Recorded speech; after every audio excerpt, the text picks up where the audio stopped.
Updates at pinakahuling mga usapin sa mundo ng palakasan. Atin ang pakinggan dito sa Ang Pilipinas Ngayon. Magandang araw. Narito na po ang Sports Balita. Pagkatapos ang magandang performance sa first window ng 2025 FIBA Asia Cup qualifiers, sinabi ni Gilas Pilipinas head coach Tim Cone na malayo pa ang kanilang lalakbayin para sa hangaring makapasok sa Olympics. Ito ang sambit ni Cone pagkatapos gibain ng Nationals ang Chinese Taipei sa score na 106-53 sa larong ginanap sa PhilSports Arena. Hindi lamang ginaya ang kanilang 94-64 panalo sa Hong Kong nitong nakaraang linggo, ginawa pa nila ito sa harapan ng mga Filipino fans sa Pasig City.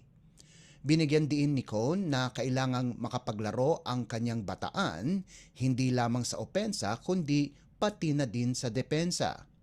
Naging maganda ang ipinakitang depensa ng Gilas kung saan nalimitahan lamang sa 29.6% ang shooting ng Chinese Taipei kumpara sa 55.1% ng Nationals at nagkamit din ng 16 na turnovers ang mga Dayo.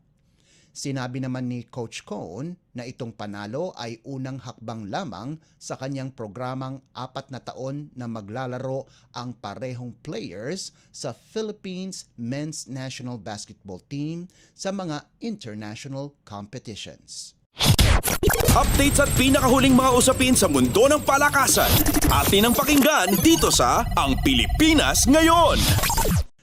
Plano na pagandahin ng NLEX Road Warriors ang kanilang roster bago magsimula ang 2024 PBA Philippine Cup. Nag-submit sa PBA office ang management ng NLEX kung saan balak nilang ipadala si Brandon Ganuelas Rosser sa Blackwater Bossing. Pinasalamatan naman ni NLEX Road Warriors Team Governor Ronald Dularte sa kanyang kontribusyon sa kanilang koponan sa loob ng 3 koperensya.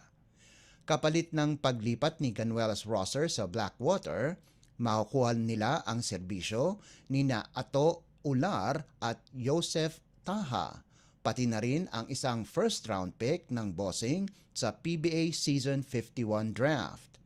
Nag-average si Ganuelas Rosser ng 8.4 points at 3.6 rebounds itong katatapos lamang na 2023 to 2024 PBA Commissioner's Cup.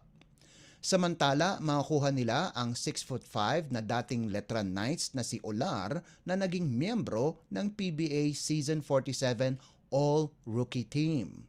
Nakapaglaro naman si Olar nitong Commissioner's Cup at nagposti ito ng mga averages na 3.7 markers at 3.1 rebounds. Ang 6'8" na si Taha naman ay mapupunta sa kanyang ikasampung koponan sa loob ng 12 taon sa paglalaro sa PBA. Malalaman sa mga darating na araw kung maaprobahan ito ng PBA. Updates at pinakahuling mga usapin sa mundo ng palakasan. Atin ang pakinggan dito sa Ang Pilipinas Ngayon. Pinangalanan bilang kauna-unahang Premier Volleyball League o PVL Press Corps Player of the Week ang open hitter ng Signal na si Vanny Gandler.